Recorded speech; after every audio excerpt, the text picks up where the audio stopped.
Muy buenos días, mi nombre es Rogen Damián, soy estudiante del sexto año de la carrera de Medicina de la Facultad de la Universidad Nacional del Nordeste y soy ayudante alumno adscripto y fui rentado de la Cátedra de Histología y Embriología. En este caso vamos a tratar el tema embriología del sistema nervioso. Para poder hablar de esto vamos a determinar una serie de objetivos que son fundamentales repasar al final de la clase. El primero es comprender el origen del tubo neural. Luego, entender cómo se van a diferenciar los distintos segmentos que tiene, conocer los derivados que tiene cada uno de esos segmentos y describir el origen y los derivados de las crestas neurales. Para comprender correctamente cómo es el desarrollo del sistema nervioso, tenemos que saber cómo se encuentra conformado. El sistema nervioso se encuentra conformado por el sistema nervioso periférico, que a su vez está constituido por los nervios periféricos y los ganglios, y el sistema nervioso central, que se encuentra constituido por el encéfalo y la médula espinal, en color rosa.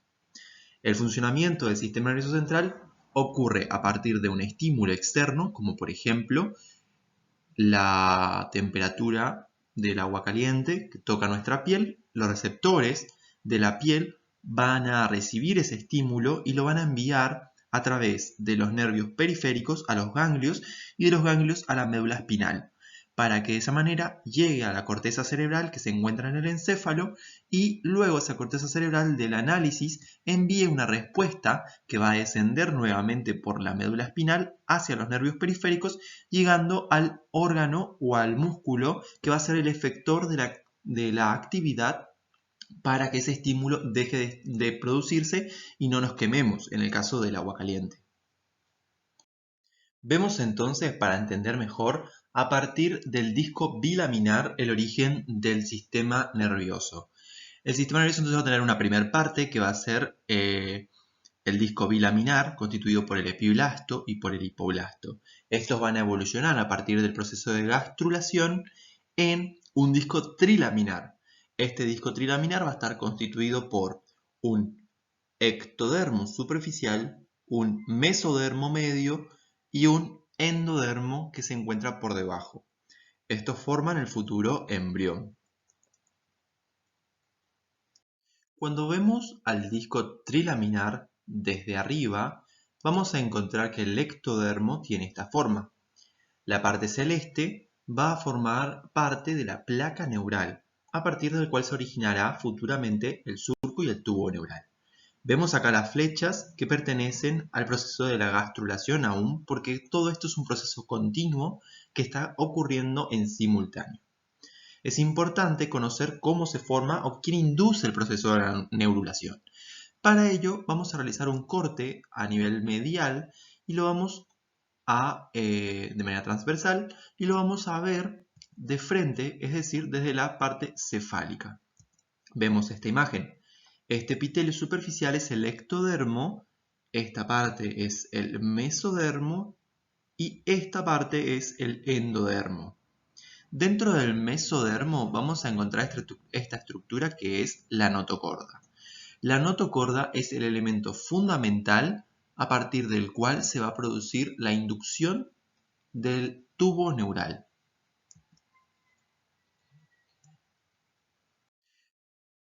Para poder comprender un poco más entonces el proceso de desarrollo, también tenemos que entender que esto, que es la notocorda, va a estimular al proceso de neurulación. Tenemos entonces la placa neural que se continúa en ese ectodermo con las futuras crestas neurales y con la epidermis. La cresta neural, induciendo a la placa neural, comienza formando un surco neural.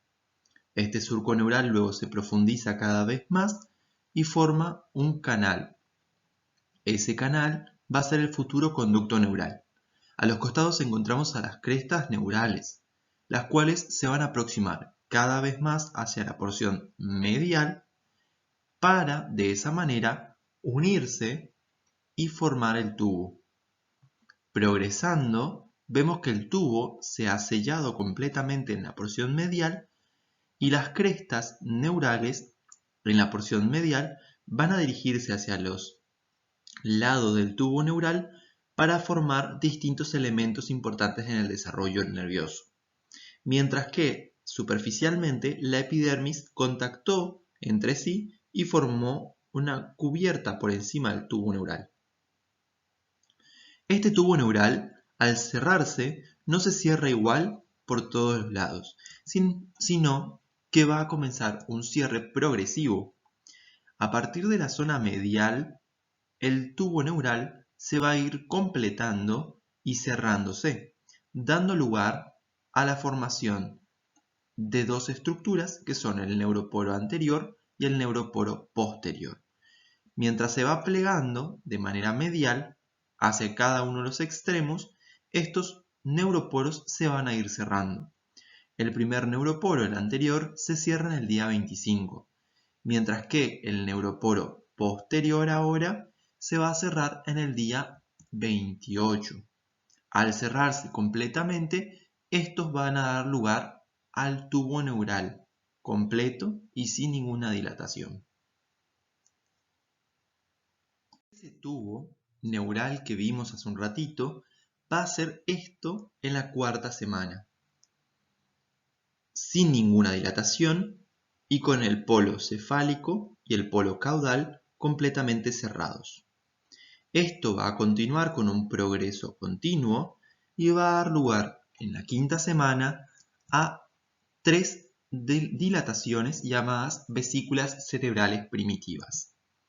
Estas son el prosencéfalo, el mesencéfalo y el rombencéfalo, continuándose después con la médula espinal. Esto progresa hasta la sexta semana. Y en la sexta semana vamos a encontrar que el prosencéfalo se dilató y originó a dos vesículas, que son las vesículas telencefálicas y a otra llamada diencéfalo. El mesencéfalo continúa igual, sin ninguna modificación, mientras que el rombencéfalo se dilató en dos vesículas, que son, por un lado, el mielencéfalo y por otro lado, el metencéfalo. Esto se continúa luego con la médula espinal. Vamos a analizar entonces una comparación entre lo que ocurre entre la sexta y la quinta semana, y también lo que deriva de cada una de estas vesículas. En la quinta semana del prosencéfalo va a derivar el telencéfalo. Este telencéfalo va a dar origen a lo que son los hemisferios cerebrales, tanto izquierdo como derecho. A su vez, el prosencéfalo da origen al diencéfalo. El diencéfalo se va a transformar en las estructuras que acá aparecen, que son el epitálamo, el tálamo, el hipotálamo y la neurohipófisis. Mientras que el mesencéfalo se encuentra igual, no cambia y se transforma en los pedículos y los colículos cerebrales. A su vez, el rombencéfalo, que era la última de las vesículas en la quinta semana, se diferencia en el metencéfalo. Y el metencéfalo va a dar lugar a la formación del puente de Barolio y al cerebelo. A su vez, el rombencéfalo se divide en el mielencéfalo y el mielencéfalo me da lugar al bulbo raquídeo. Y después encontramos a la médula espinal. Todas estas cavidades y vesículas que encontramos acá son huecas y dentro de ellas va a circular líquido, es decir, el líquido cefalorraquídeo. Estos van a ser los distintos ventrículos.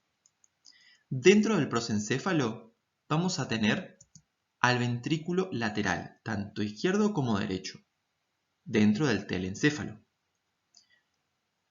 A su vez, este ventrículo se va a comunicar con el tercer ventrículo a través de una pequeña estrechez que hay entre ambos que se denomina agujero de Monro.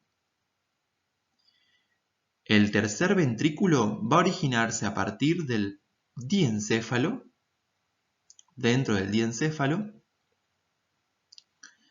y entre el tercer ventrículo y el cuarto ventrículo se encuentra otra estrechez que se denomina acueducto de Silvio, a partir de la cual va a transcurrir el líquido cefalorraquídeo.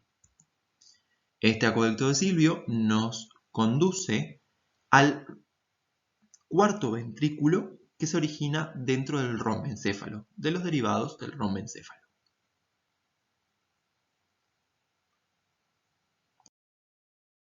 Es importantísimo conocer los distintos derivados celulares que tienen el desarrollo del sistema embrionario nervioso.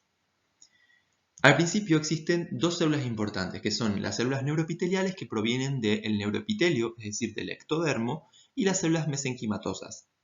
Las células neuroepiteliales se van a dividir o diferenciar en tres células principales, que son, en primer lugar, el neuroblasto bipolar, el cual, a través de sucesivas diferenciaciones, va a dar lugar al neuroblasto multipolar y finalmente a la neurona. La célula del glioblasto, la cual va a diferenciarse en las células astrocíticas, tanto protoplasmáticas como fibrilares, y las células de la oligodendroglia. Todas estas son células de la neuroglía, es decir, de la neuroglia. Y después tenemos a las células ependimarias, que las células ependimarias van a encontrarse revistiendo las cavidades huecas por las cuales transcurren el líquido cefalorraquídeo, como los ventrículos cerebrales o el agujero ependimario, el conducto ependimario. Ahora, la otra célula que se encuentra es la célula mesenquimatosa. La célula mesenquimatosa va a dar lugar a la microglia, que son las células macrofágicas del sistema nervioso. Entonces vamos a dividir en dos. Todo esto se denomina neuroglía. Todo lo que deriva del glioblasto es la neuroglia, es decir, los astrocitos y la oligodendroglia. Mientras que la microglia deriva de la célula mesenquimática. Es un derivado totalmente aparte del sistema nervioso y deriva del mesodermo. Es importante conocer esto. Las crestas neurales ahora. Al hablar de crestas neurales es importante conocer cómo se formaban. ¿Se acuerdan que las crestas neurales se encontraban acá arriba y que luego migraban a los costados de cada uno de los lados del tubo neural y van a dar lugar a la formación de diferentes elementos? Por ejemplo, a los melanoblastos. Las crestas neurales entonces dan lugar a los melanoblastos y estos melanoblastos van a transformarse después en los melanocitos que colaboran en la pigmentación de la piel. Vamos a tener a las neuronas de la glía de los ganglios, tanto espinales como paravertebrales y viscerales. Vamos a tener a las células de Schwann, que se encuentran revistiendo y produciendo la mielina. Vamos a tener las células cromoafines de la médula de la glándula suprarrenal, es decir, arriba del riñón se encuentra la glándula suprarrenal. La médula es parte de las crestas neurales. Vamos a tener todas las células de las neuronas y la glía de los ganglios craneales, a las células de la leptomeninges también, y así una serie de derivados extras que los pueden consultar perfectamente en el libro, pero estos son los principales que deben saber. Entonces, para terminar, repasamos. Primero tenemos la placa neural. Esta placa neural va a ser inducida por la notocorda para formar un surco neural. Este surco neural comienza a profundizarse cada vez más, aproxima cada uno de los costados y las crestas neurales se acercan a la parte medial. Al acercarse cada vez más a la parte medial, las crestas neurales se pliegan en la parte medial, forman lo que es el tubo neural finalmente y migran las crestas neurales hacia los costados del tubo neural y la parte superficial queda cubierta por la epidermis y las crestas neurales a los costados del tubo neural. El tubo neural se va a diferenciar en prosencéfalo, mesencéfalo y rombencéfalo y luego en telencéfalo, diencéfalo, mesencéfalo, mielencéfalo y metencéfalo. Cada uno a su vez va a tener distintos derivados y también por dentro de ellos van a transcurrir los ventrículos. Las crestas neurales van a tener diferentes elementos que van a ser importantes, como por ejemplo, los más importantes, las células cromafines de las glándulas suprarrenales, de la médula de las glándulas suprarrenales, y también las células melanocíticas que van a estar en la piel pigmentando, y todas las células de la glía de los ganglios. De esta manera se forma el tubo neural.